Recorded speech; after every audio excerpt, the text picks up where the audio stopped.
Anton Chekhov அவர்களின் காதலைப் பற்றி. மறுநாள் மதிய சாப்பாட்டில் சுவையான மாமிச புட்டுகளும் கிரேஃபிஷ் வகை மீனும் மட்டன் கட்லெட்டும் இருந்தன. நாங்கள் சாப்பிட்டு கொண்டிருந்த போது சமையல்காரன் நிக்கோனோர் வந்து விருந்தாளிக்கு இரவு சாப்பாட்டுக்கு என்ன வேண்டும் என்று கேட்டான். நடுத்தரமான உயரம் அவனுக்கு, உப்பிய முகம், சின்ன கண்கள், பளபளப்பாக சவரம் செய்திருந்தான். அவனது மீசை சவரம் செய்யப்படாது போல தோன்றியது, ஆனால் வேர்கள் வரை பிடுங்கப்பட்டிருந்தது. அழகான பெலேகியா இந்த சமையல்காரனை காதலிக்கிறாள் என்று ஹலேகின் எங்களுக்கு சொன்னான். ஆனால் அவன் நிறைய குடிப்பவன், வன்முறை குணம் கொண்டவன் என்பதால் அவனை மணக்க அவள் விரும்பவில்லை. ஆனால் திருமணம் இல்லாமல் அவனோடு வாழ அவள் சித்தமாக இருந்தாள். அவன் மிகவும் பக்தி கொண்டவன். பாவத்தில் வாழ்வதற்கு அவனது மத நம்பிக்கைகள் அவனை அனுமதிக்காது. அவள் தன்னை திருமணம் செய்ய வேண்டும் என்று அவன் வற்புறுத்தினான். அதை தவிர வேறு எதற்கும் அவன் சம்மதிக்கவில்லை. குடிக்கும் போதெல்லாம் அவன் அவளை திட்டுவதும் அடிப்பதும் கூட உண்டு. அவன் குடிக்கும் நேரங்களில் அவள் மாடியில் போய் ஒளிந்து கொண்டு அழுவாள். அந்த மாதிரியான வேளைகளில் அலேகினும் வேலைக்காரர்களும் வீட்டில் தங்கியிருந்து தேவைப்பட்டால் அவளை காக்க ஆயத்தமாயிருந்தார்கள். நாங்கள் காதலை பற்றி பேச ஆரம்பித்தோம். காதல் எப்படி பிறக்கிறது என்று ஆரம்பித்தான் அலேகின். பெலேகியா ஏன் ஆன்மீகம் மற்றும் புற குணாம்சங்களில் தன்னை போலிருக்கும் யாரோ ஒருவனை காதலிக்கவில்லை? ஏன் அவள் நிக்கோனர் என்ற அந்த பன்னிவாயனை, நாங்கள் அவனை பன்னிவாயன் என்றுதான் அழைப்போம், காதலிக்கிறாள்? தனிப்பட்ட சந்தோஷம் பற்றிய விஷயங்கள் எல்லாம் காதலில் எவ்வளவு தூரம் முக்கியமானவை? இவையெல்லாம் தெரிந்தவதான். இது சம்பந்தமான கருத்தை அவரவர் விருப்பப்படி கொண்டிருக்கலாம். இதுவரை காதலை பற்றி மாறாத ஒரே ஒரு உண்மை மட்டுமே சொல்லப்பட்டிருக்கிறது. அது ஒரு பெரிய புதிரான மர்மம். காதலை பற்றி எழுதப்பட்ட அல்லது பேசப்பட்ட மற்றவையெல்லாம் முடிவான கருத்து அல்ல, ஆனால் பதிலளிக்கப்படாமலே இருக்கும் கேள்விகளின் அறிவிப்புதான் அவை. ஒரு நிகழ்வில் பொருத்தமாய் தோன்றும் விளக்கம் டஜன் நிகழ்வுகளில் பொருந்துவதில்லை. என் மனதிற்கு தோன்றும் ஆகச்சிறந்த வழி இதுதான். பொதுவான கருத்தை உருவாக்க முயற்சி செய்யாமல் ஒவ்வொரு தனிப்பட்ட கருத்தை உருவாக்க முயற்சி செய்யலாம். டாக்டர்கள் சொல்வது போல நாம் ஒவ்வொரு நிகழ்வையும் தனித்துவப்படுத்த வேண்டும். முற்றிலும் உண்மை என்று ஒத்துக்கொண்டான் பர்கின். கல்வி கற்ற வர்க்கத்தை சேர்ந்த ரஷ்யர்களான நாம் பதிலளிக்கப்படாமல் இருக்கும் கேள்விகள் மீது பாரபட்சம் காட்டுகிறோம். காதல் கவிதையாக்கப்படுகிறது, ரோஜாக்களாலும் நைட்டிங்கேல்களாலும் அலங்கரிக்கப்படுகின்றது. ரஷ்யர்களான நாம் முக்கியமான இந்த கேள்விகளால் நம் காதல்களை அலங்கரிக்கிறோம். அவற்றில் மிகவும் சுவாரஸ்யமற்ற கேள்விகளையே நாம் தேர்ந்தெடுக்கிறோம். மாஸ்கோவில் நான் மாணவனாக இருந்தபோது என் வாழ்க்கையை பகிர்ந்து கொண்ட ஒரு அழகான பெண் தோழி எனக்கு இருந்தாள். ஒவ்வொரு தடவையும் அவளை நான் கைகளால் அணைக்கும்போது வீட்டை பேணுவதற்கு அவளுக்கு மாதம் மாதம் நான் எவ்வளவு கொடுப்பேன் என்றும் ஒரு பவுண்ட் மாட்டிறைச்சி விலை என்ன என்றும் அவள் சிந்தித்து கொண்டிருப்பாள். அதே மாதிரி நாங்கள் காதலில் இருந்தபோது எங்களை நாங்களே கேள்வி கேட்டுக்கொள்வதில் சளைத்ததே இல்லை. இது கௌரவமானதா அல்லது அகௌரவமானதா? புத்தி உள்ளதா அல்லது புத்தி கேட்டதா? இந்த காதல் எங்கே கொண்டு விடும்? இப்படியான கேள்விகள். இது நல்ல விஷயமா இல்லையா என்று எனக்கு தெரியாது. ஆனால் இந்த மாதிரியான முறையில் இது திருப்தி இல்லாதது, எரிச்சல் ஊட்டுவது என்று எனக்கு தெரியும். அவன் ஏதோ ஒரு கதையை சொல்ல விரும்புவது போல தெரிந்தது. தனிமையில் இருக்கும் மக்கள் மனதிற்குள் ஏதோ ஒன்றை எப்பொழுதுமே வைத்திருப்பார்கள். அதை பற்றி பேசவும் அவர்கள் ஆர்வமாக இருப்பார்கள். நகரத்தில் பிரம்மச்சாரிகள் குளியல் இடங்களுக்கும் உணவகங்களுக்கும் செல்வது பேசும் நோக்கத்துடன் தான். சில நேரங்களில் அவர்கள் குளியல் உதவியாளர்களிடமும் வெயிட்டர்களிடமும் ஆகச்சிறந்த சுவாரஸ்யமான விஷயங்களை சொல்வதும் உண்டு. கிராமப்புறங்களில் அவர்கள் தங்கள் விருந்தாளிகளிடம் மனசு விட்டு பேசுவது வாடிக்கை. இப்பொழுது ஜன்னலிலிருந்து சாம்பல் நிற ஆகாயத்தை பார்க்கிறோம். மரங்கள் மழையில் ஈரமாவதை பார்க்கிறோம். இந்த மாதிரியான வானிலையில் நம்மால் எங்கேயும் போக முடியாது. கதைகளை சொல்வதும் கேட்பதும் தவிர நாம் செய்யக்கூடியது வேறொன்றும் இல்லை. நான் சோஃபினோவில் வாழ்ந்து நீண்ட காலமா விவசாயம் பார்த்து கொண்டிருந்தேன் என்று ஆரம்பித்தான் அலேகின். பல்கலைக்கழகத்தை விட்டு வந்ததிலிருந்து கற்ற கல்வியால் வெட்டியாக இருக்கும் ஒரு கன்னியவான் நான். குண அம்சத்தில் நான் ஒரு கடின உழைப்பாளி. ஆனால் நான் இங்கே வந்தபோது எஸ்டேட்டின் மீது பெரிய கடன் இருந்தது. என்னுடைய அப்பா கடனில் இருந்ததற்கு பாதி காரணம் அவர் என் கல்விக்காக நிறைய செலவழித்ததுதான். அதனால் விட்டு போய்விடக் கூடாது என்றும் கடனை அடைக்கும் வரையில் பாடுபடுவது என்றும் நான் தீர்மானித்தேன். இதில் என் மனதை உறுதியாக்கி கொண்டு வேலையை செய்ய ஆரம்பித்தேன். ஆனால் வெறுப்புடன் தான் என்பதை நான் ஒத்துக்கொள்ள வேண்டும். நிலத்தில் நிறைய விளைவதில்லை. நஷ்டமில்லாமல் விவசாயம் பார்க்க வேண்டும் என்றால் அடிமை வேலைக்காரர்களை அல்லது கூலியாட்களை பயன்படுத்த வேண்டும். இரண்டும் ஒன்றுதான். அல்லது விவசாயியை பார்த்து கொள்ள வேண்டும். அதாவது அவனும் அவன் குடும்பமும் களத்தில் இறங்கி வேலை செய்ய வேண்டும். நடு பாதை ஒன்று ஏதும் இல்லை. ஆனால் அந்த காலத்தில் நான் இந்த மாதிரியான நுணுக்கங்களை யோசித்ததில்லை. பூமியின் சிறு மண்ணை கூட நான் விட்டு வைத்ததில்லை. ஆண் பெண் என்று எல்லா விவசாயிகளையும் பக்கத்து கிராமங்களிலிருந்து திரட்டி கொண்டு வந்தேன். வேலை ஜரூரராக நடந்தது. நானே உழுதேன், விதைத்தேன், அறுவடை செய்தேன். எனக்கு சலிப்பும் வெறுப்பும் வந்துவிட்டன. பசியோடு சமையலறை தோட்டத்தில் வெள்ளரிக்காய் தின்ன ஓடும் ஒரு கிராமத்து பூனை போல நான் மாறினேன். எனக்கு உடம்பு வலித்தது. நடந்து கொண்டே தூங்கினேன். என்னுடைய கலாச்சார பழக்கங்களோடு இந்த கடின வேலை வாழ்க்கையை எளிதாக இணைத்து கொண்டு போக முடியும் என்று முதலில் எனக்கு தோன்றியது. அப்படி செய்ய வேண்டுமென்றால் வாழ்க்கையில் தெளிவான ஒரு புறக்கட்டமைப்பை பேணி காக்க வேண்டும் என்று நான் நினைத்தேன்.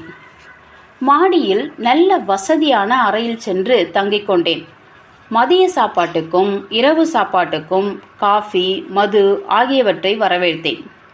ஒவ்வொரு இரவும் படுக்கையில் எஸ்னிக் யூரோப்பியாவை வாசித்தேன்.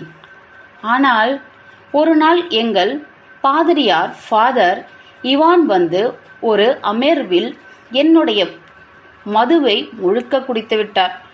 எஸ்னிக் யூரோப்பி பாதிரியாருடைய மகள்களுக்கு சென்று விட்டது. கோடை காலத்தில் வைக்கோல் தயாரிக்கும் வேலையில் இருந்ததால் என்னால் என் படுக்கைக்கு செல்ல முடியவில்லை. தானிய களஞ்சிய கட்டிடத்தில் தள்ளுவண்டியில் படுத்து தூங்கினேன். அல்லது காட்டு அதிகாரியின் உறைவிடத்தில் எங்கேயாவது படுத்துக்கொண்டேன். வாசிப்பதற்கு எங்கே வாய்ப்பு இருக்கிறது? கொஞ்சம் கொஞ்சமாக நான் மாடியை விட்டு கீழே தங்க ஆரம்பித்தேன். வேலைக்காரர்களின் சமையல் அறையில் உணவருந்த ஆரம்பித்தேன். என்னுடைய பழைய ஆடம்பரம் எதுவும் மிச்சமில்லை இப்பொழுது. ஆனால் என் அப்பாவின் வேலைக்காரர்கள் மட்டும் இருந்தார்கள். அவர்களை வெளியேற்றுவது கஷ்டமான விஷயம். முதல் வருடங்களில் நான் கௌரவ சமாதான நீதிபதியாக தேர்ந்தெடுக்கப்பட்டேன். அதனால் நான் பட்டணத்திற்கு போய் கூட்டத்தொடர்களிலும் சுழல் நீதிமன்றங்களையும் பங்கெடுக்க வேண்டியதாயிற்று. எனக்கு இது சந்தோஷமான மாற்றமாக இருந்தது. இங்கே நீங்கள் குளிர்காலத்தில் தொடர்ந்து 2 அல்லது 3 மாதங்கள் வசிப்பீர்கள் என்றால் கடைசியில் ஒரு கருப்பு கோட்டுக்காக ஏங்க ஆரம்பித்து விடுவீர்கள். சுழல் நீதிமன்றத்தில் ஃப்ராக் கோட்டுகள், சீருடைகள், ட்ரெஸ் கோட்டுகள் உண்டு. கூடவே நல்ல கல்வி கற்ற வக்கீல்களும் உண்டு. நான் பேசுவதற்கு அவர்களிடம் ஒருவர் உண்டு. தள்ளுவண்டியில் தூங்கி சமையல் அறையில் சாப்பிட்டு பின்னால் தூய லினின் துணி அணிந்து மெல்லிசான காலணி அணிந்து கைப்பிடி நாற்காலியில் அமர்ந்து இடுப்பு கோட்டில் ஒரு சங்கிலி போட்டு கொண்டு இருப்பது ஆடம்பரம் அல்லவா? நகரத்தில் எனக்கு நல்ல வரவேற்பு இருந்தது. நிறைய நண்பர்கள் கிடைத்தார்கள். எல்லா நட்புகளையும் விட மிகவும் அந்தரங்கமான உண்மையை சொன்னால் எனக்கு மிகவும் பொருத்தமான நட்பு சூழல் நீதிமன்றத்தின் துணைத் தலைவரான லுகோனோவிச்சிடம் நட்பு ஏற்பட்டது. உங்கள் இருவருக்கும் அவரை தெரியும். மிக வசீகரமான ஆளுமை. பிரபலமான ஒரு தீ வைத்த வழக்கு முடிந்தவுடன் நிகழ்ந்த நட்பு அது. ஆரம்பகட்ட விசாரணை 2 நாட்கள் நடந்து நாங்கள் கலைந்து போனோம். லுகோனோவிச் என்னை பார்த்து சொன்னார், இங்கே பாருங்கள், என்னுடன் டின்னருக்கு வாருங்கள் என்று. இது எதிர்பாராதது. ஏனெனில் எனக்கு லுகோனோவிச்சை பற்றி கொஞ்சம்தான் தெரியும், அதுவும் அலுவல் ரீதியாகத்தான். நான் அவர் வீட்டுக்கெல்லாம் போனதில்லை. பின்பு உடைமாற்ற விடுதிக்கு சென்றுவிட்டு இரவு சாப்பாட்டுக்கு போனேன். அங்கேதான் அன்னா அலெக்சேவ்னாவை சந்திக்க வேண்டும் என்பது என் விதி. அவள் லுகோனோவிச்சின் மனைவி. அந்த நேரத்தில் அவள் இன்னும் இளமையாக இருந்தாள். 22 வயதிற்கு மேல் இருக்காது. 6 மாதத்திற்கு முன்புதான் அவளுடைய முதல் குழந்தை பிறந்திருந்தது. இதெல்லாம் கடந்த காலம். அவளிடம் அப்படி என்ன விசேஷம் இருந்தது? அப்படி என்னதான் இருந்தது என்னை கவர்வதற்கு? இப்பொழுது அதை என்னால் புரிந்து கொள்ள முடியவில்லை. ஆனால் அந்த நேரத்தில் எனக்கெல்லாம் முற்றிலும் தெளிவாக இருந்தது. அதற்கு முன்பு வரை அப்படி ஒரு அழகான, இளமையான, நல்ல, புத்திசாலியான, கவர்ச்சியான பெண்ணை நான் பார்த்ததே இல்லை. அவளை பார்த்தவுடனே எனக்கு நெருக்கமான, ஏற்கனவே பரிச்சயமான பெண்ணாக அவள் தெரிந்தாள். அந்த முகத்தை, அறிவு கூர்மையான அந்த கண்களை நான் எங்கேயோ என் குழந்தை பருவத்தில் என் அப்பாவின் அலமாரியில் இருந்த ஒரு ஆல்பத்தில் பார்த்திருப்பது போல தோன்றியது. 4 யூதர்கள் தீ வைத்து கொளுத்தியவர்கள் என்று குற்றம் சாட்டப்பட்டிருந்தனர். அவர்கள் கொள்ளைக்கார கும்பல் என்று கருதப்பட்டனர். ஆனால் என் மனதிற்கு அவை ஆதாரமில்லாதவை என்று தோன்றியது. இரவு சாப்பாட்டின் போது நான் ரொம்பவே உணர்ச்சிவசப்பட்டிருந்தேன். அசௌகரியமாகவே உணர்ந்தேன். நான் என்ன சொன்னேன் என்று தெரியவில்லை. ஆனால் அன்னா அலெக்சேவ்னா தலையை ஆட்டிக்கொண்டே இருந்தாள். தன் கணவனிடம் சொன்னாள், டிமிட்ரி, இது எப்படி இருக்கிறது என்று. லுகோனோவிச் ஒரு நல்ல மனிதர்.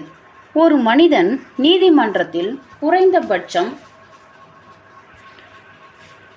குற்றம் சாட்டப்பட்டு நிற்கும்போது அவன் குற்றவாளியே, தண்டனை சரியானது என்று சந்தேக சட்டபூர்வமாக எழுத்தில் எழுப்ப வேண்டுமே தவிர விருந்திலும் அந்தரங்க உரையாடலிலும் எழுப்பக்கூடாது. இந்த கருத்தை உறுதியாக நம்புகின்ற எளிய இதயம் படைத்த மனிதர்களில் அவரும் ஒருவர். நீயும் நானும் அந்த இடத்திற்கு தீ வைக்கவில்லை என்றார் அவர் மென்மையாக.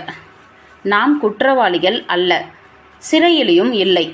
கணவன் மனைவி இருவரும் என்னை நிறைய சாப்பிட, குடிக்க வைக்க முயன்றார்கள். சின்ன சின்ன விஷயங்களில், உதாரணமாக அவர்கள் ஒன்றாக சேர்ந்து காஃபி தயாரித்து முறையிலிருந்து அரை வார்த்தையிலேயே அவர்கள் ஒருவரை ஒருவர் புரிந்து கொண்ட விதத்திலிருந்து அவர்கள் இருவரும் மனமொத்த இணக்கமாகவும் சௌகரியமாகவும் வாழ்ந்து கொண்டிருந்தனர் என்பதை, விருந்தாளிகள் வந்தால் சந்தோஷப்படுத்துகிறார்கள் என்பதை நான் புரிந்து கொண்டேன். விருந்து முடிந்து அவர்கள் பியானோவில் காதல் ஜோடி பாட்டு வாசித்தனர். இருட்டாகிவிட்டது. நான் வீட்டிற்கு சென்றேன். அது வசந்த காலத்தின் ஆரம்பம். அதற்கு பின்னர் நான் கோடை முழுவதையும் தடையில்லாமல் சோஃபினாவில் கழித்தேன். பட்டணத்தை பற்றி யோசிக்க எனக்கு நேரமில்லை. ஆனால் அந்த நேர்த்தியான அழகு கேச மங்கையின் ஞாபகம் என் மனதில் தங்கிவிட்டது. நான் அவளை பற்றி சிந்திக்கவில்லை. ஆனால் அவளது மென்மையான நிழல் என் இதயத்தில் கடப்பது போலிருந்தது. இலையுதிர் காலத்தின் இறுதி பகுதியில் பட்டணத்தில் ஒரு நாடகம் ஏதோ ஒரு கருணை திட்டத்திற்காக நடந்தது. நான் ஆளுநர் பெட்டிக்குள் சென்றேன். இடைவேளையில் நான் அங்கு அழைக்கப்பட்டேன். சுற்றுமுற்றும் பார்த்தேன். ஆளுநர் மனைவியின் அருகில் அன்னா அலெக்சேவ்னா உட்கார்ந்திருப்பதை கண்டேன். மீண்டும் அதே அழகான, கிளர்ச்சிமிக்க, தப்பிக்க விடாத படிமம். இனிமையாக தழுவும் அதே கண்கள், அதே நெருக்கமான உணர்வு. நாங்கள் அருகருகே உட்கார்ந்திருந்தோம். பின்பு நுழைவாயில் அறைக்குள் சென்றோம். மெலிந்து விட்டீர்கள், உடம்பு சரியில்லையா என்றாள் அவள். ஆம், தோல் எலும்பு வலி. மழை காலத்தில் என்னால் தூங்க முடியாது. சுரத்தில்லாமல் போய்விட்டீர்கள். வசந்த காலத்தில் நீங்கள் விருந்திற்கு வந்தபோது மிகவும் இளமையானவராக, அதிக நம்பிக்கை கொண்டவராய் இருந்தீர்கள். ஆர்வம் அதிகமாக இருந்தது. நிறைய பேசினீர்கள். உங்களால் நான் கொஞ்சம் அசந்து போய்விட்டேன் என்று நிஜமாகவே நான் ஒத்துக்கொள்ளத்தான் வேண்டும். ஏதோ ஒரு காரணத்திற்காக கோடை காலத்தில் நீங்கள் அடிக்கடி என் மனதிற்குள் வந்தீர்கள் என்று நாடகத்திற்கும் புறப்பட்டு கொண்டிருந்த போது உங்களை பார்க்க வேண்டும் என்றும் நான் நினைத்தேன். அப்புறம் அவள் சிரித்தாள். இன்றைக்கும் நீங்கள் சுகமில்லாதவராய் தெரிகிறீர்கள் என்று அவள் மறுபடியும் சொன்னாள். உங்களை அதிகம் வயதானவராக காட்டுகிறது. அடுத்த நாள் நான் லுகோனோவிச்சின் வீட்டில் மதிய சாப்பாட்டுக்கு சென்றேன். சாப்பாடு முடிந்தவுடன் அவர்கள் தங்களின் கோடைக்கால வீட்டிற்கு காரில் சென்றார்கள். குளிர்காலத்திற்கான ஏற்பாடுகளை செய்வதற்கு நானும் கூட சென்றேன். அவர்களுடைய பட்டணத்திற்கு திரும்பி வந்தேன். அமைதியான வீட்டு சூழலில் நாங்கள் தேநீர் அருந்தினோம். கனப்புத்தி ஜொலித்தது. அந்த இளைய தாய் அடிக்கடி உள்ளே சென்று தன் குழந்தை தூங்கிக் கொண்டிருக்கிறதா என்று பார்த்துவிட்டு வந்தாள். அந்த நிகழ்வுக்கு பின் ஒவ்வொரு தடவையும் நான் பட்டணத்திற்கு போகும்போது லுகோனோவிச் தம்பதிகளை தவறாமல் பார்த்துவிட்டு வந்தேன். நான் அவர்களுக்கும் அவர்கள் எனக்கும் பழக்கமாகிவிட்டோம். அவர்கள் குடும்பத்தில் நானும் ஒருவன் என்பது போல முன்னறிவிப்பு எதுவும் இல்லாமலே நான் அவர் வீட்டுக்கு செல்வது வழக்கமாகிவிட்டது. யாரது அங்கே என்று ஒரு குரல் தொலைதூர அறையிலிருந்து வருவதை நான் கேட்பேன். உள்ளிழுத்து பேசும் அந்த குரல் எனக்கு ரொம்பவும் அழகாக இருந்தது. பாவேல் கான்ஸ்டான்டினோவிச் என்று வேலைக்காரி சொல் அல்லது செவிலி பதில் சொல்வார். அன்னா அலெக்சேவ்னா பதற்றமான முகத்துடன் வெளியே வந்து ஒவ்வொரு தடவையும் கேட்பாள். ஏன் ரொம்ப நாட்களாக வரவில்லை? என்னவாயிற்று? அவள் கண்கள், அவள் எனக்கு கொடுத்த நேர்த்தியான செம்மையான கை, வீட்டில் அவள் அணியும் ஆடை, அவள் தனது முடியை திருத்திருந்த விதம், அவளது குரல், அவளது காலடி எல்லாம் புதிய, அசாதாரணமான, மிக முக்கியமான ஏதோ ஒன்றை என் வாழ்வில் பதிந்திருந்த அதே பதிவை எப்பொழுதும் என்னில் உருவாக்கியது. நாங்கள் மணிக்கணக்காக பேசினோம். மௌனமாக இருந்தோம். ஒருவர் சிந்தனைகளை ஒருவர் சிந்தித்தோம். அல்லது அவள் மணிக்கணக்காக எனக்காக பியானோ வாசித்தாள். வீட்டில் யாருமே இல்லை என்றால் நான் அங்கே தங்கியிருக்க காத்திருப்பேன். செவிலியிடம் பேசுவேன், குழந்தையோடு பேசுவேன், அல்லது வாசிப்பறையில் சோஃபாவில் படுத்து புத்தகம் வாசிப்பேன். அன்னா அலெக்சேவ்னா வீடு திரும்பிய போது ஹாலில் அவளை சந்தித்து அவளிடமிருந்து எல்லா பார்சல்களையும் வாங்கிக் கொள்வேன். ஏதோ ஒரு காரணத்திற்காக அந்த பார்சல்களை எல்லாம் ஒரு பையனைப் போல நிறைய அன்போடும் நிறைய கவனத்தோடும் சுமந்து செல்வேன். ஒரு பழமொழி உண்டு, ஒரு விவசாயி பெண்ணிற்கு பிரச்சனைகளே இல்லை என்றால் அவள் ஒரு பன்றியை வாங்குவாள். லுகோனோவிச் தம்பதிகளுக்கு பிரச்சனைகள் இல்லை. அதனால் அவர்கள் என்னை நண்பனாக்கி கொண்டார்கள். நான் பட்டணத்திற்கு வரவில்லை என்றால் நான் நோய்வாய்ப்பட்டிருக்க வேண்டும் அல்லது எனக்கு ஏதோ நடந்திருக்க வேண்டும் என்று இருவரும் மிகவும் பதற்றப்பட்டு விடுவார்கள். பல மொழி அறிவு கொண்ட படித்த மனிதனான நான் விஞ்ஞானம் அல்லது இலக்கிய பணியில் என்னை நான் அர்ப்பணித்துக் கொள்ளாமல் எரிச்சலடைந்த அணில் போல இங்கும் அங்கும் அலைந்து கொண்டு ஒரு பைசாவுக்கும் புரோஜனம் இல்லாமல் கடினமாக வேலை செய்கிறேன் என்று அவர்கள் கவலைப்பட்டார்கள். நான் சந்தோஷம் இல்லாமல் இருக்கிறேன் என்றும், நான் பேசுவதும் சிரிப்பதும் சாப்பிடுவதும் எல்லாம் என் கஷ்டங்களை மறைத்துக் கொள்வதற்காகத்தான் என்றும் அவர்கள் நினைத்தார்கள். நான் சந்தோஷமாக இருந்த சுகமான நேரத்திலும் கூட என் மீது பதிந்திருந்த அவர்களின் தேடல் கண்களை பற்றிய பிரகனையோடு நான் இருந்தேன். அவர்கள் உணர்ச்சி ஏதோ ஒரு கடன்காரனால் துன்புறுத்தப்பட்ட போது அல்லது குறித்த நாளில் வட்டி கட்ட என்னிடம் பணம் இல்லாத போது கணவன் மனைவி இருவரும் ஜன்னலோரம் ஒன்றாக சேர்ந்து கிசுகிசுத்து சொல்வார்கள். பின்பு அவர்கள் என்னிடம் வந்து கடுமையான முகத்துடன் சொல்வார், இப்பொழுது உங்களுக்கு நிஜமாகவே பணம் தேவைப்பட்டால் பாவேல் கான்ஸ்டான்டினோவிச், நானும் என் மனைவியும் உங்களை கெஞ்சி கேட்டுக்கொள்கிறோம். எங்களிடம் தயக்கம் இல்லாமல் கடன் வாங்கிக் கொள்ளுங்கள். அப்படி சொல்லிவிட்டு அவரே வெட்கப்பட்டு உணர்ச்சி வசப்பட்டு விலகிவிடுவார். பின்பு முன்பு செய்ததைப் போல தம்பதி இருவரும் ஜன்னலேரம் குசுகுசுத்துவிட்டு அவர் காது சிவக்க என்னிடம் வந்து சொல்வார். நானும் என் மனைவியும் நீங்கள் இந்த பரிசை ஏற்றுக்கொள்ளும்படி உங்களை கெஞ்சி கேட்டுக்கொள்கிறோம். அவர் எனக்கு குமிழ்கள், சிகரெட் பெட்டி அல்லது விளக்கு கொடுப்பார்.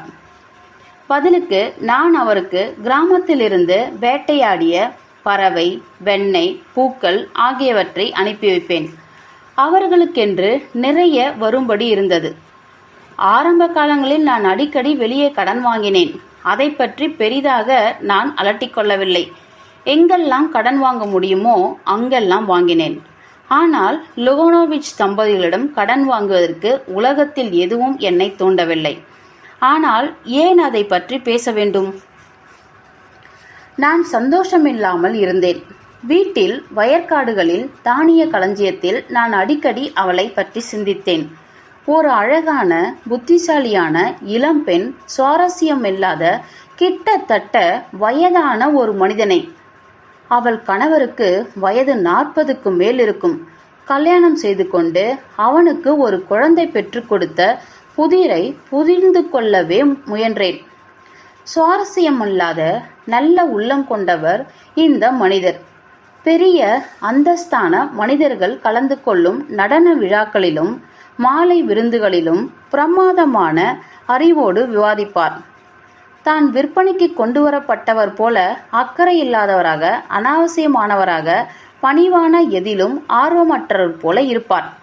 ஆனாலும் அவள் மூலம் குழந்தை பெறுவதற்கு தான் சந்தோஷமாக இருப்பதற்கும் தனக்கு உரிமை உண்டு என்று நம்புவராக இருக்கிறார். இந்த புதிரை புரிந்து கொள்ள நான் முயன்றேன். அவள் ஏன் அவரை சந்தித்தாள் முதலில், என்னை சந்திக்காமல்? எங்கள் வாழ்க்கையில் ஏன் அந்த மாதிரியான பயங்கரமான தவறு நடந்திருக்க வேண்டும்? இதையெல்லாம் புரிந்து கொள்ள நான் முயன்று கொண்டிருந்தேன். மேலும் நான் பட்டணத்திற்கு போகும்போதெல்லாம் ஒவ்வொரு தடவையும் அவள் என்னை எதிர்பார்த்து கொண்டிருந்தாள் என்பதை அவள் கண்களில் நான் பார்த்ததுண்டு. பகல் முழுவதும் நான் வருவேன் என்றுதான் யூகம் செய்ததையும், தனக்கு ஒரு வினோதமான உணர்வு ஏற்பட்டு விட்டதையும் அவள் மறைக்காமல் என்னிடம் சொல்வாள். நாங்கள் நீண்ட நேரம் பேசினோம், மௌனமாக இருந்தோம். ஆனால் நாங்கள் ஒருவருக்கொருவர் காதலை வெளிப்படுத்தவில்லை. ஆனால் அச்சத்துடனும் விடாபிடியாகவும் நாங்கள் அதை மறைத்து கொண்டோம். எங்களின் ரகசியம் எங்கே எங்களுக்கே தெரிந்துவிடுமோ என்று நாங்கள் பயந்தோம். நான் அவளை மென்மையாக ஆழமாக காதலித்தேன். ஆனால் காதலை எதிர்த்து போராடுவதற்கு எங்களுக்கும் பலம் இல்லை என்றால் அது எங்கே இட்டுச் செல்லும் என்று நான் யோசித்தேன். என்னை நானே கேட்டுக்கொண்டே இருந்தேன். எனது கண்ணியமான சோகமான காதல் அவளது கணவனின், குழந்தைகளின் மற்றும் நான் நேசிக்கப்படும் நம்பப்பட்டு வீட்டில் இருப்பவர்களின் வாழ்க்கை போக்கை கூட உடனடியாக முறித்துவிடும் என்பது நம்ப முடியாத ஒன்றாக தோன்றியது. அது கௌரவமாக இருக்குமா? அவள் என்னோடு வந்து விடுவாளா? ஆனால் எங்கே? நான் அவளை கூட்டிக் கொண்டு எங்கே போக முடியும்? ஒரு அழகான சுவாரஸ்யமான வாழ்க்கை எனக்கிருந்தால், உதாரணமாக நான் என் தேச விடுதலைக்கு போராடி கொண்டிருந்தால், அல்லது புகழ்பெற்ற ஒரு விஞ்ஞானியாக அல்லது கலைஞனாக அல்லது ஓவியனாக நான் இருந்திருந்தால் அது வேறு விதமான விஷயமாக இருந்திருக்கும். ஆனால் என் தற்கால சூழலை வைத்து பார்த்தால் அவளை கூட்டிச் செல்வது என்பது சுவாரஸ்யமற்ற அன்றாட வாழ்விலிருந்து அதை போல சுவாரஸ்யமற்ற, ஒருவேளை அதிக சலிப்பான இன்னொரு வாழ்விற்கு அவளை இட்டுச் செல்வதாகும். எங்கள் சந்தோஷம் எவ்வளவு காலம் நீடிக்கும்? ஒருவேளை நான் ஓய்வாய்ப்பட்டால், ஒருவேளை நான் இறந்து போனால், ஒருவேளை நாங்கள் இருவரும் ஒருவர் மீது ஒருவர் அன்பு குறைந்ததாக மாறிப்போனால் அவளுக்கு என்ன ஆகும்? அவளும் இதே மாதிரி யோசித்தது போல தெரிந்தது. அவள் தன் கணவனை பற்றி, தன் குழந்தைகளை பற்றி, அவள் பற்றி யோசித்தாள். அவள் தன் உணர்ச்சிகளுக்கு தன்னை ஒப்படைத்து விட்டாள். அவள் பொய் சொல்ல வேண்டியிருக்கும் அல்லது உண்மை சொல்ல வேண்டியிருக்கும். அவள் கோணத்தில் இரண்டுமே பயங்கரமாகவும் அசௌகரியமாகவும் இருக்கும். அவள் காதல் எனக்கு சந்தோஷத்தை கொண்டு வருமா? எல்லா விதமான பிரச்சனைகளுக்கும் நிறைந்த கடினமாக இருக்கும் என் வாழ்க்கையை அவள் மேலும் சிக்கலாகிவிட மாட்டாளா? இந்த கேள்விகள் அவளை அலைக்கழித்தன. எனக்கு இணையான இளமை தன்னிடம் இல்லை என்றும், ஒரு புதிய வாழ்க்கையை தொடங்க தன்னிடம் ஆற்றலும் விடாமுயற்சியும் இல்லை என்று அவள் நினைத்தாள். புத்திசாலித்தனமும் தகுதியும் கொண்ட ஒரு பெண்ணை, நல்ல மனைவியாக ஆதரவாக இருக்கும் திறன் கொண்ட ஒரு பெண்ணை நான் திருமணம் செய்து கொள்ள வேண்டிய முக்கியத்துவத்தை பற்றி அவள் தன் கணவனிடம் அடிக்கடி பேசினாள். உடனே அவளே சொன்னாள், இது போன்ற ஒரு பெண் பட்டணம் முழுக்க தேடினாலும் கிடைக்க மாட்டாள் என்று. இதற்கிடையில் வருடங்கள் ஓடிக்கொண்டிருந்தன. அண்ணா அலெக்சேவனுக்கும் ஏற்கனவே 2 குழந்தைகள் இருக்கின்றன. அவள் வீட்டிற்கு நான் வரும்போதெல்லாம் வேலைக்காரர்கள் ஆனந்தத்தோடு புன்னகைப்பார்கள். மாமா பாவேல் கான்ஸ்டான்டினோவிச் வந்துவிட்டார் என்று கத்திக்கொண்டு குழந்தைகள் என் கழுத்தை கட்டிக்கொள்ளும். எல்லோருக்கும் ஒரே ஆனந்தம். என் ஆன்மாவிற்குள் என்ன நடந்து கொண்டிருக்கிறது என்பதை அவர்கள் புரிந்து கொள்ள மாட்டார்கள். நானும் சந்தோஷமாக இருக்கிறேன் என்று நினைத்து கொண்டார்கள். என்னை ஒரு கௌரவமான ஜீவனாக ஒவ்வொருவரும் பார்த்தார்கள். ஒரு கௌரவமான ஜீவன் தங்கள் அறைகளில் நடமாடுகிறது என்று வளர்ந்தவர்களும் குழந்தைகளும் ஒன்று போலவே நினைத்தார்கள். அதனால் அவர்கள் என்னிடம் நடந்து கொண்ட முறையில் ஒரு வினோதமான கவர்ச்சி உண்டானது. என் இருப்பில் அவர்களின் வாழ்க்கை இன்னும் தூய்மையானதாகவும் இன்னும் அழகானதாகவும் மாறிவிட்டது என்பதைப் போல் அடிக்கடி அண்ணா அலெக்சேவும் நானும் நாடக அரங்கில் ஒன்றாக போனோம். எப்பொழுதும் நடந்து கொண்டே இருந்தோம். தோள்கள் உரச ஸ்டால்களில் ஒன்றாக அமர்ந்திருந்தோம். அவளிடம் கேட்காமலே அவள் கைகளிலிருந்து பைனாக்குலரை எடுத்துக்கொள்வேன். அந்த நிமிடத்தில் எனக்கு ஒரு உணர்வு வரும். அவள் என்னருகே இருக்கிறாள் என்று, அவள் என்னுடையவள் என்று, எங்களால் ஒருவரை ஒருவர் பிரிந்து வாழ முடியாது என்று. ஆனால் நான் அரங்கிலிருந்து வெளியே போகும்போது ஏதோ ஒரு வினோதமான தவறான புரிதலால் நாங்கள் எப்பொழுதும் குட்பை சொல்லிவிட்டு அந்நியர்கள் போல பிரிந்து விடுவோம். ஏற்கனவே ஊரில் எங்களை பற்றி என்ன பேசிக்கொள்கிறார்கள் என்று கடவுளுக்கு தெரியும். ஆனால் அவற்றில் உண்மை ஏதும் இல்லை. பிற்காலத்தில் அண்ணா அலெக்சேவ் அடிக்கடி அவளது அம்மாவை அல்லது சகோதரியை பார்க்க போனாள். மன தளர்ச்சியில் கஷ்டப்பட ஆரம்பித்தாள். தன் வாழ்க்கை கெட்டுப்போய் விட்டது என்பதையும் திருப்தியற்றதாகி விட்டது என்பதையும் புரிந்து கொண்டாள். சமயங்களில் அவள் தன் கணவனையோ குழந்தைகளையோ கூட பார்க்க மாட்டாள். ஏற்கனவே அவள் நியூரேஸ்தீனியா என்ற நரம்பு தளர்ச்சி நோய்க்கு வைத்தியம் பார்த்து கொண்டிருந்தாள். நாங்கள் அமைதியானோம், இன்னும் அமைதியானோம். மற்றவர்கள் முன்பு அவள் என் மீது ஒரு வினோதமான எரிச்சலை காட்டினாள். நான் எதை பற்றி பேசினாலும் அவர் முரண்பட்டாள். விவாதங்களில் அவள் எனக்கு எதிரானவருக்கு ஆதரவாக சேர்த்து பேசினாள். என் கருத்தை நான் விலக்கி கொண்டால் நான் உங்களை வாழ்த்துகிறேன் என்று சுரத்தில்லாமல் அவள் சொல்வாள். நாடக அரங்கிற்கு போகும்போதும் பைனாக்குலரை எடுத்துக்கொள்ள நான் மறந்துவிட்டால் நீங்கள் மறந்து விடுவீர்கள் என்று எனக்கு தெரியும் என்று பிற்பாடு அவள் சொல்வாள். அதிர்ஷ்டவசமாகவோ இல்லை துரதிர்ஷ்டவசமாகவோ இறுதியில் முடிந்து விடாத விஷயம் என்று நம் வாழ்க்கையில் எதுவும் இல்லை. லுகோனோவிச் மேற்கு பகுதி ஒன்றில் தலைவராக நியமிக்கப்பட்டதால் நாங்கள் பிரியும் காலம் வந்தது. அவர்கள் தங்களின் தட்டுமுட்டு ஜாமான்களை, குதிரைகளை கோடை வீட்டுக்கு விற்க வேண்டியதாயிற்று.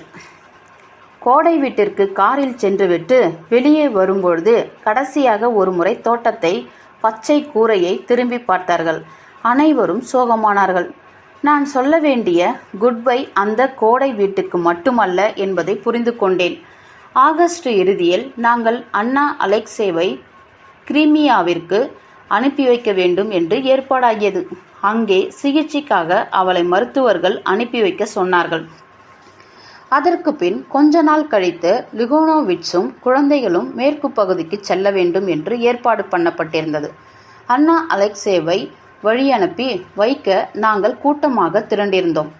அவள் கணவனுக்கும் குழந்தைகளுக்கும் குட்பை சொல்லிவிட்டாள். 3வது மணி அடிக்கும் இன்னும் ஒரே 1 நிமிடம் பாக்கியிருந்தபோது நான் வேக வேகமாக ரயில் பெட்டிக்குள் ஓடி அவள் மறந்துவிட்டிருந்த ஒரு கூடையை அடுக்கின் மீது வைத்தேன். பின் அவளுக்கு குட்பை சொன்னேன். அவள் கண்கள் சந்தித்த போது எங்களது ஆன்மா உறுதி எங்கள் இருவரையும் கைவிட்டு விட்டது. அவளை எடுத்து என் கைகளுக்குள் அணைத்து கொண்டேன். அவள் தன் முகத்தை என் மார்பின் மீது அழுத்தினாள். அவள் கண்களிலிருந்து நீர் பெருக்கெடுத்து ஓடியது. கண்ணீரால் ஈரமாகியிருந்த அவள் முகத்தை, தோள்களை, கைகளை முத்தமிட்டு முத்தமிட்டு, "ஓ, எவ்வளவு சோகமாக நாங்கள் இருந்தோம் தெரியுமா?" அவளிடம் என் காதலை சொன்னேன். எங்களை காதலிக்க விடாமல் அடுத்த விஷயங்கள் எல்லாம் எப்படி தேவையற்றதாக, அற்பத்தனமானதாக ஏமாற்றுகின்றதா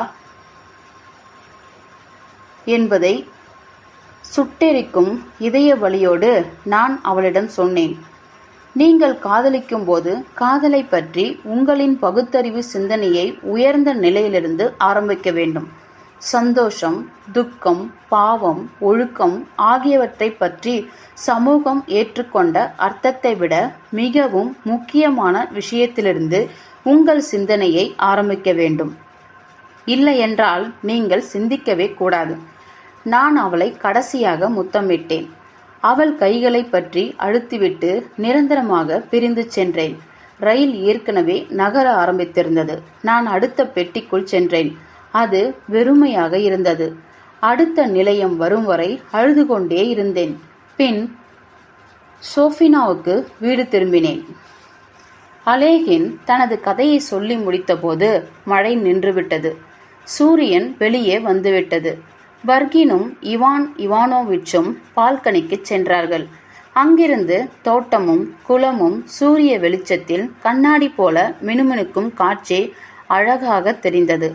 அவர்கள் ரசித்தார்கள். அதே நேரத்தில் அவர்களுக்கு இந்த கதையை நிஜ உணர்வோடு சொன்ன அறிவான, அன்பான கண்களை கொண்ட மனிதன் இந்த பெரிய எஸ்டேட்டின் சக்கரத்தில் ஓடும் அணிலை போல அங்கும் இங்கும் ஓடி ஆடி உழைத்து கொண்டிருக்கிறானே என்று வருத்தப்பட்டார்கள். அதற்கு பதிலாக அவன் விஞ்ஞானத்திற்கு அல்லது ஏதோ ஒன்றிற்கு தன்னை அர்ப்பணித்து கொண்டிருந்தால் அவன் வாழ்க்கை ரொம்பவே சந்தோஷமாக இருந்திருக்கும். அவன் ரயில் பெட்டியில் குட்பை சொன்னபோது, அவளின் முகத்தை, தோள்களை முத்தமிட்ட போது அன்னா அலெக்சேவ்னாவின் முகம் எவ்வளவு சோகமாக இருந்திருக்கும் என்பதை அவர்கள் நினைத்து பார்த்தார்கள். அந்த இருவரும் பட்டணத்தில் அவளை சந்தித்திருக்கிறார்கள். பர்கினுக்கு அவளை தெரியும். அவள் அழகானவள் என்றும் அவன் நினைத்திருக்கிறான். முற்றும். ஆண்டன் செக்கோவ்